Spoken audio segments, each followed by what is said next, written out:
नमस्कार, मेरा नाम है डॉक्टर पुरुधवन और आज इस वीडियो में हम बात करने वाले हैं कि कैसे एक हेल्दी पर्सन अपनी किडनी को प्रोटेक्ट कर सकता है किडनी फेलियर से।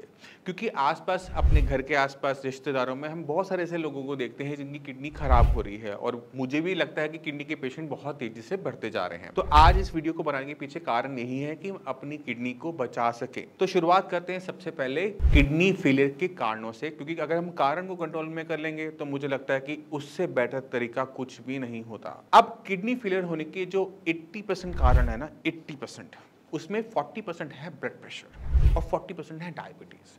अगर हमारा समाज अपने आप को बचाना चाहता है किडनी फेलियर से, तो बस इन दो बीमारियों से हमें दूर रहना है। क्योंकि अगर बीपी नहीं होगा, शुगर की दिक्कत नहीं होगी, तो किसी की किडनी अपने आप खराब नहीं हो। अब बीपी और शुगर के बढ़ने के पीछे बहुत सारे कारण हो। कभी कभी वो स्ट्रेस होता है, कभी वो फैमिली का स्ट्रेस है, कभी वो वर्क का स्ट्रेस है, बट वो स्ट्रेस है। कभी कभी हम रात को बहुत ज्यादा जागते रहते हैं। तो किसी भी कारण से अगर आपका ब्लड प्रेशर नॉर्मल वैल्यू से ऊपर जा रहा है तो आपको उसे कंट्रोल करने की जरूरत है। और सबसे बड़ी गलती हम क्या देखते हैं कि पेशेंट कहते हैं कि पिछले 10 सालों से मैं बीपी की दवाई खा रहा हूं, मेरी किडनी फिर क्यों खराब हो गई। अगर आप बीपी की मेडिसिन लेते हो, शुगर की मेडिसिन लेते हो, बस ले लेते हो और बीपी चेक नहीं करते, ये कंफर्म नहीं करते कि बीपी आपका मेडिसिन लेने के बाद कंट्रोल में आ रहा है या नहीं आ रहा, ये सबसे बड़ी गलतियों में से एक होता है। अगर आप मेडिसिन ले रहे हो तो मेडिसिन लेने से पहले अपना ब्लड प्रेशर जरूर चेक करो। अगर बीपी आपका मेडिसिन लेने से पहले, सुबह उठते ही मेडिसिन लेने से पहले ही हाई आ रहा है, इसका मतलब है कि बीपी आपका रात को बढ़ा रहता है। अब खुद इमेजिन करने की कोशिश करो कि दिन में आपने मेडिसिन से कंट्रोल कर लिया, बट रात को जो आप 8-10 घंटे सोते हो उस टाइम में अगर बीपी आपका हाई रहता है तो कोई सिम्टम आपको पता लगेगा? कुछ नहीं पता लगेगा, ना हेडेक होगा, ना परेशानी होगी, बट बीपी आपका हाई बना हुआ है। अब रात को जब आपका बीपी हाई होता है तो उस बीपी हाई की वजह से सिर्फ रात को ही आपकी किडनी को नुकसान होता है। अब साल में दिन होते हैं 365 दिन। अब 365 दिन अगर किडनी को रात को नुकसान होगा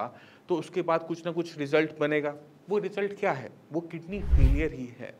तो बीपी और शुगर अगर हम मेडिसिन ले रहे हैं, जैसे मैंने पहले कहा, तो आपको बार-बार चेक करने की जरूरत होती है, कंफर्म करने की जरूरत होती है कि बीपी कंट्रोल में रहता है या नहीं रहता। तो एक रूटीन बनाओ। आपने क्या करना है? आपने बीपी की मशीन, शुगर की मशीन घर में रखनी है। आपने एक्सक्यूज नहीं बनाना कि मशीन मेरे पास नहीं है, मैं जब डॉक्टर के पास जाऊंगा तो अब चेक करवा लूंगा, मेरी विजिट 15 दिन के बाद है, महीने के बाद है, डॉक्टर ने 3 महीने बाद बुलाया। डॉक्टर ने 3 महीने बाद इसलिए बुलाया कि डॉक्टर को लगता है कि मेरा मेडिसिन दे दी है, काम बन गया है, बट जरूरी नहीं है आपकी बॉडी में वो चीज कंट्रोल में आ जाए। और अगर आपको लगता है कि आपकी मेडिसिन लेने के बाद आपका बीपी कंट्रोल में नहीं आ रहा और आपको लगता है कि आपको डॉक्टर के पास जाने की जरूरत दोबारा से नहीं है, तो ये आपकी गलतियों में से एक है। आपको अपने बीपी को मैनेज करने के लिए चाहे नमक कम करना पड़े खाने के अंदर, चाहे आपको एक्सरसाइज अपनी बॉडी में ऐड करनी पड़े, लाइफस्टाइल बदलना पड़े, खाना बदलना पड़े, कोई फर्क नहीं पड़ता। ये आपको करना ही करना है हर कीमत पे। अगर आप इससे चूक जाओगे, आपकी परेशानी मैं लिख के देता हूँ कि अगर किडनी फेल नहीं होगी तो कोई ना कोई परेशानी होने की चांसेस बहुत ज्यादा बढ़ जाते हैं। तो आपने बीपी चेक किया, बीपी नॉर्मल है, ओके, मेडिसिन सेट है, डन।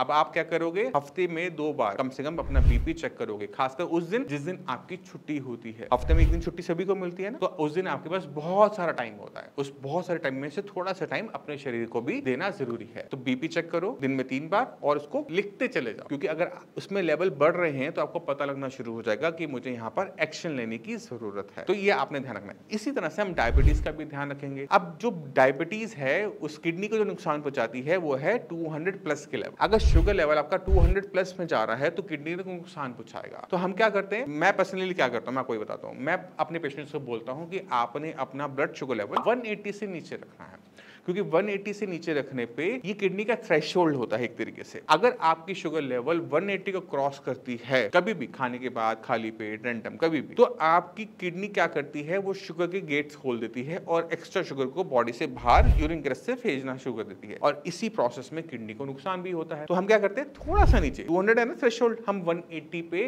मेंटेन करने की कोशिश करेंगे। फास्टिंग, पीपी, रैंडम, कोई भी शुगर, किसी भी टाइप की शुगर 180 को क्रॉस ना करे। अब 180 इतना हाई लेवल है कि अगर अगर आपका 180 के आसपास भी बना रहेगा, 150 भी बना रहेगा, तो आपकी रिपोर्टों में HbA1c ज्यादा आएगा, डॉक्टर कहेगा आपको डायबिटीज है। बिल्कुल है, मानता हूं, बट इस लेवल से ऊपर ही किडनी को नुकसान होगा, इससे नीचे नहीं होगा। इसी तरह से बीपी पे 120 80 नॉर्मल ब्लड प्रेशर होता है, तो नीचे वाला जो 80 है ना, नीचे वाला, उस पर ध्यान दो। आप लोग क्या करते हो, ऊपर वाले पे ध्यान देते हो कि ऊपर वाला मेरा 120 आ रहा है, नीचे वाला मेरा 90 आ रहा है, मैं ठीक हूं। आपने ऐसा नहीं करना, आपने नीचे वाले पे ध्यान देना है, डायसिस्टोलिक ब्लड प्रेशर पे ध्यान देना है कि नीचे वाला आपका 70 और 80 की रेंज में रहे।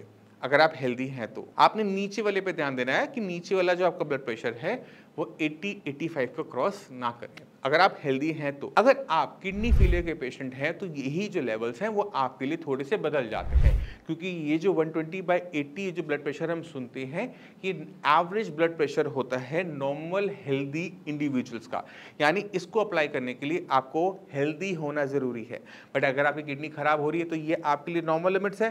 बिल्कुल नहीं। आपके लिए जो ब्लड प्रेशर है वो थोड़ा सा सब नॉर्मल रखा जाता है, यानी नॉर्मल रेंज से थोड़ा सा नीचे रखा जाता है। तो मैं अपने पेशेंट को क्या एडवाइस करता हूँ पर्सनली कि अपना ब्लड प्रेशर 70-80 की रेंज में रखो, उसे 80 प्लस मत जाने दो। अगर वो 80 प्लस जा रहा है ना तो मैंने आपको डॉक्टर्स दे रखे हो, फोन करो, बताओ उनको मेरा ब्लड प्रेशर ज्यादा जा रहा है, तो वो मेडिसिन को ऐड करवाएंगे और आपके ब्लड प्रेशर को थोड़ा सा नीचे लेकर आएंगे कि वो 70-80 की रेंज में आराम से आ जाए। अगर हमने इन दो बीमारियों को कंट्रोल कर लिया ना तो 80% तो आप ये मान के चलो कि किडनी की जो खराब होने के चांसेस हैं वो खत्म ही हो गए ना। अब बचते हैं जो बाकी 20% के अंदर। 20% के अंदर जो कारण बनते हैं वो बनते हैं IgA nephropathy, polycystic kidney, lupus nephritis.